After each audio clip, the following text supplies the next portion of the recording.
छात्रों हेतु वार्ता। बचपन में कर लो पढ़ाई तो जवानी सुधर जाएगी, जवानी में कर लो कमाई तो बुढ़ापा सुधर जाएगा, बुढ़ापा में कर लो पुण्याई तो अगला जन्म सुधर जाएगा। 8 साल पढ़ोगे तो 60 साल आराम पाओगे और 8 साल नहीं पढ़ोगे तो 60 साल मजदूरी करनी पड़ेगी। छात्रों, मैं आपको 95% प्लस का सूत्र बताने जा रहा हूँ। इसको आप अच्छी तरह से कमर सीधी करके ध्यान से सुने।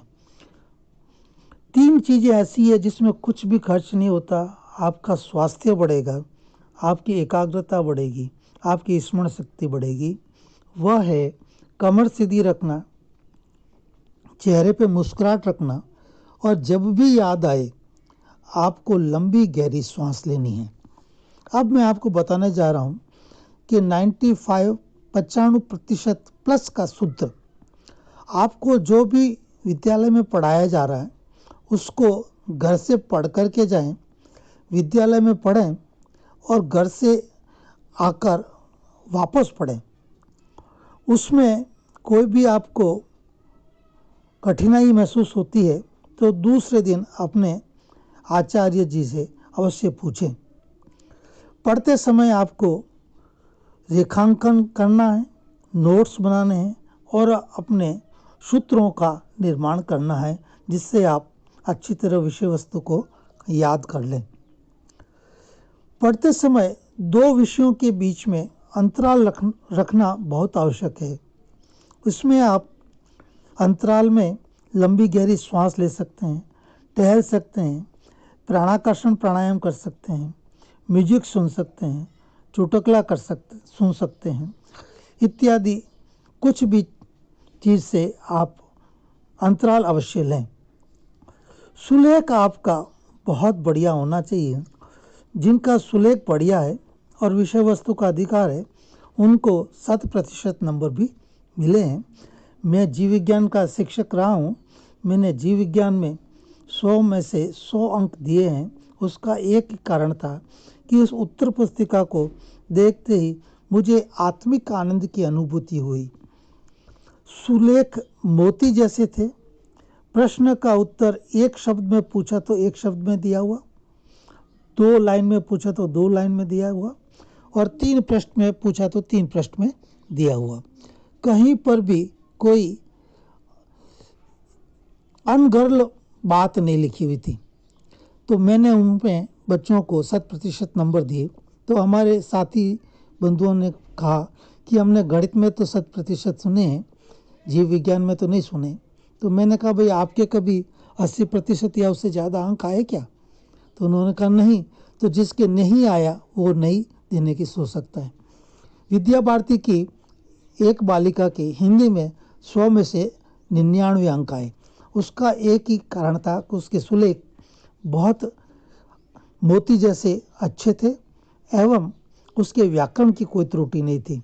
उसमें भी शिक्षक का यह मानसिकता रही कि मैं इसको 100 में से 100 कैसे दे दूं, इसलिए उसने 99 अंक दिए। विद्या भारती की एक छात्रा ने विज्ञान में, हिमांगिनी गहलोत ने विज्ञान में 100 में से 100 अंक प्राप्त किए। तो ये सब आपको मैं इसलिए बता रहा हूँ कि आप भी अगर सुलेख सुधार लें और जो विषय वस्तु के ऊपर अधिकार करने के बाद में जितना आप प्रश्न में पूछा गया उतना आप उत्तर लिखेंगे तो आपको भी 100% नंबर आ सकता है। हम हमारा मस्तिष्क का कितना प्रतिशत प्रयोग कर रहे हैं? सामान्यतः हम 1 से 2% मन का उपयोग मस्तिष्क का करते हैं और मस्तिष्क का बाकी हिस्सा कोई काम नहीं आता। अगर हम हमारे मस्तिष्क को 5% जगा लें तो हम जो चाहे प्राप्त कर सकते हैं। मन भी, हमारा चेतन मन है वो 10% काम करता है, अचेतन मन वो 90% काम करता है। तो हमको रात को सोते वक्त और सुबह उठते वक्त जो हमारे लक्ष्य है, जो चीज़ को हम प्राप्त करना चाहते हैं उसको बार बार दोहराएं। मेरा शिक्षा के प्रति जो सकारात्मक वाक्य है उसका एक वीडियो है, वो भी आपका लिंक शेयर कर दूंगा, उसको भी आप अवश्य सुनें और ज़िंदगी में उतारें, उसको पढ़ें और सोते समय और उठते समय उसको अवश्य दोहराएं। शरीर के शोधन की 6 क्रियाएं बताई गई है, जिसमें धोती, बस्ती, नेति, त्राटक, नौली और कपालभाति है। तो इसमें से सभी छात्रों को नेति करना सीखना चाहिए, त्राटक अवश्य करें, एवं हम जो भोजन करते हैं उसमें अपशिष्ट पदार्थ जमा रहता है, उसके लिए बस्ती क्रिया, एनिमा क्रिया आपको अवश्य सीखनी चाहिए। स्वस्थ रहने हेतु आपको योग प्रोटोकॉल, अंतर्राष्ट्रीय योग दिवस पर 21 जून को जो मनाया जाता है, वह योग प्रोटोकॉल विश्व के 182 देश अपना करके स्वस्थ हो रहे हैं और हम उसमें पिछड़ रहे हैं।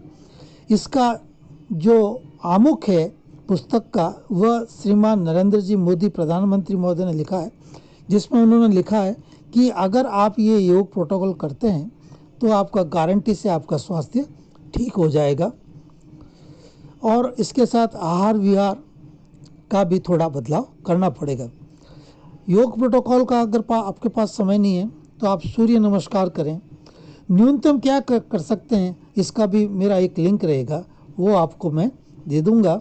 आपको ज़िंदगी में बहुत आगे बढ़ना है तो आपको आधा घंटा सत्य साहित्य पढ़ना चाहिए, जिससे आपको ज़िंदगी में बहुत आगे बढ़ेंगे।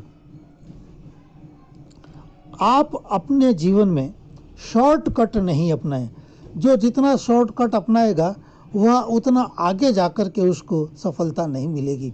इसलिए कुंजियाँ, पासबुक का प्रयोग नहीं करें। मोबाइल का प्रयोग सीमित करें, उसमें नेट को सुबह एवं शाम को ही चलाएं तो आपका जीवन में बहुत सारा बदलाव आएगा। छात्रों में ब्रांडेड फैशन एवं विभिन्न प्रकार के मोबाइल, गाड़ियों का प्रयोग करना और उसमें कर्जा लेकर के उनका उपयोग करना, ये बहुत ही घातक सिद्ध हो रहा है, जिससे उनके दैनिक जीवन में कई प्रकार की कुरीतियों का घर हो रहा है। इसलिए इन चीज़ों से भी आप बचें। 2 सदवाक्य स्वामी विवेकानंद के आपको बता रहा हूँ कि उन्होंने कहा कि जिस रास्ते पे आप चल रहे हो उसमें कठिनाई, दिक्कत और समस्या नहीं आती है तो वो रास्ता गलत है। अर्थात हमारे ज़िंदगी में कठिनाई है और समस्याएं तो आनी ही चाहिए, तो समस्याओं से हमको घबराना नहीं चाहिए।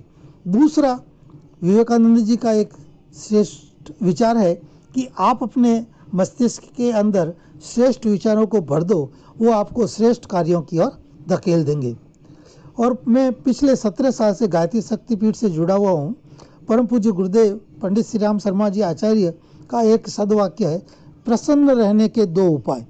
आज की इस परिस्थितियों में भी वो लागू होते हैं। प्रसन्न रहने के 2 उपाय, अपनी आवश्यकताओं को सीमित करें और परिस्थितियों को तालमेल बैठाएं। हम क्या करते हैं कि हमारे पास हम आवश्यकता से अधिक चीज़ों का संग्रह करते हैं और दूसरों से के पास में जो चीज़ें हैं उसको देख करके ईर्ष्या करते हैं। उससे हमारा शारीरिक और मानसिक विकास रुक जाता है। और दूसरी बात कही उन्होंने, परिस्थितियों से तालमेल बैठाएं। जैसी भी परिस्थितियां हैं उनका तालमेल बैठाएं और निश्चित रूप से यह करने से आपका जीवन बहुत उज्जवल होगा। आप इसको बार बार सुने और जितना आप जीवन में अपना उतारेंगे उतना ही आप आगे बढ़ते जाएंगे। ये मेरा व्यक्तिगत अनुभव है, ये मैंने कई बच्चों के ऊपर कई विद्यालयों में करके देखा है और उसके बहुत ही सकारात्मक परिणाम आए हैं। आप सभी का भविष्य उज्जवल हो, आप सकारात्मक सोचें और ज़िंदगी में बहुत आगे बढ़ें। इसी विश्वास और शुभकामना के साथ आप सभी को बहुत बहुत साधुवाद, आशीर्वाद। आपने मेरी बात को सुना उसके लिए आपको बहुत बहुत धन्यवाद, धन्यवाद, धन्यवाद।